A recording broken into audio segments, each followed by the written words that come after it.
महाभारत काल में एक समय युधिष्ठिर ने भगवान श्री कृष्ण जी को प्रणाम करके विनती की कि हे भगवान, आप कृपा करें हम पे कि कोई ऐसा उपाय बताएं जिससे हमारा छिना हुआ राज्य वैभव लक्ष्मी हमें पुनः प्राप्त हो जाए। इतना सुनकर भगवान श्री कृष्ण बोले, हे राजन, एक समय द्वापर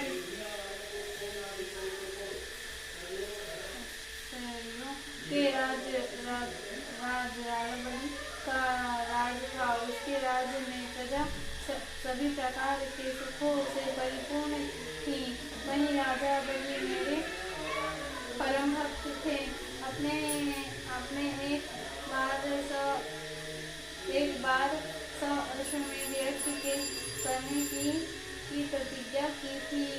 जब 99 यज्ञ उन्हें कर ली और सिर्फ एक यज्ञ शेष बच गए थे, उस समय महाराज इंद्र को अपना सिंहासन छिन जाने का भय हुआ था, क्योंकि यदि राजा बलि ने 100 अश्वमेध यज्ञ पूरे कर लिए होते तो राजा इंद्र को जीत लेते और इंद्र के सिंहासन पर उनका अधिकार कर लेते। इस भय से वशीभूत हो राजा इंद्र रुद्र आदि देवताओं के पास गए, किंतु देवताओं ने भी मान कर लिया कि उस पर इसका कोई उपाय नहीं है। तब राजा इंद्र समस्त देवताओं को अपने साथ लेकर क्षीर सागर में विराजमान भगवान विष्णु की शरण में पहुँचे और भगवान विष्णु की स्तुति की। फिर राजा इंद्र ने उन्हें सिंहासन छिन जाने का भय का कारण बताया। भगवान विष्णु बोले, हे इंद्र, तुम्हें भयभीत होने की कोई आवश्यकता नहीं है। मैं तुम्हारे भय को दूर कर दूंगा।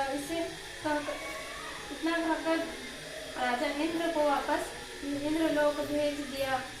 तपश्चात स्वयं भगवान विष्णु एक छोटा ब्राह्मण बालक का रूप धारण करके यज्ञ सौवे पर रहे राजा बलि के पास पहुँचे और आवाज दिया, भिक्षाम देहि। राजा बलि ने अपने सौवे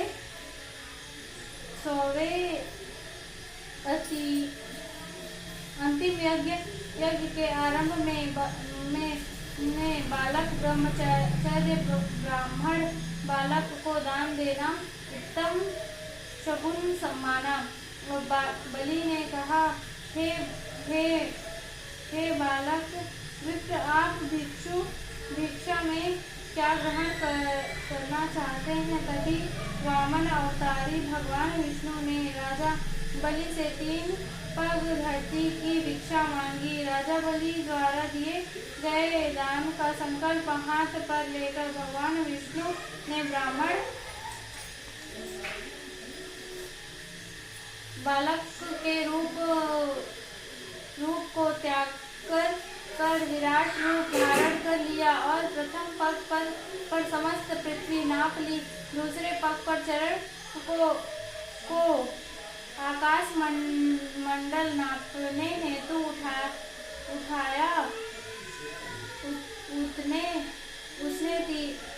उसके बाद तीसरा पग चरण रखने हेतु कोई स्थान नहीं होने की स्थिति में अपने पग बलि के मस्तक पर रख दिया।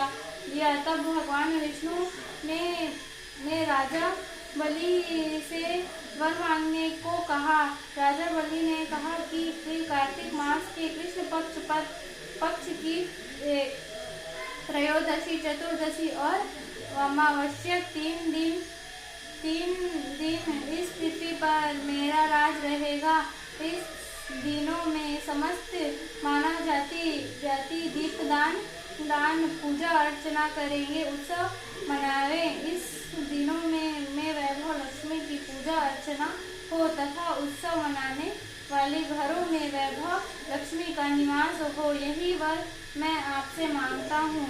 इस प्रकार राजा बलि ने उपरोक्त वर मांगने पर भगवान श्री विष्णु ने कहा कि राजा बलि, यह वर मांगने तुमको दिया और कहा इस दिन लक्ष्मी पूजा करने वाले घरों में श्री वैभव लक्ष्मी का निवास होगा और पता मैं वह मेरा धाम होगा प्राप्त होंगे। इतना कहकर भगवान विष्णु ने राजा बलि को पाताल लोक का राज्य देकर पाताल लोक भेज दिया और राजा इंद्र के भय का निवारण हो गया।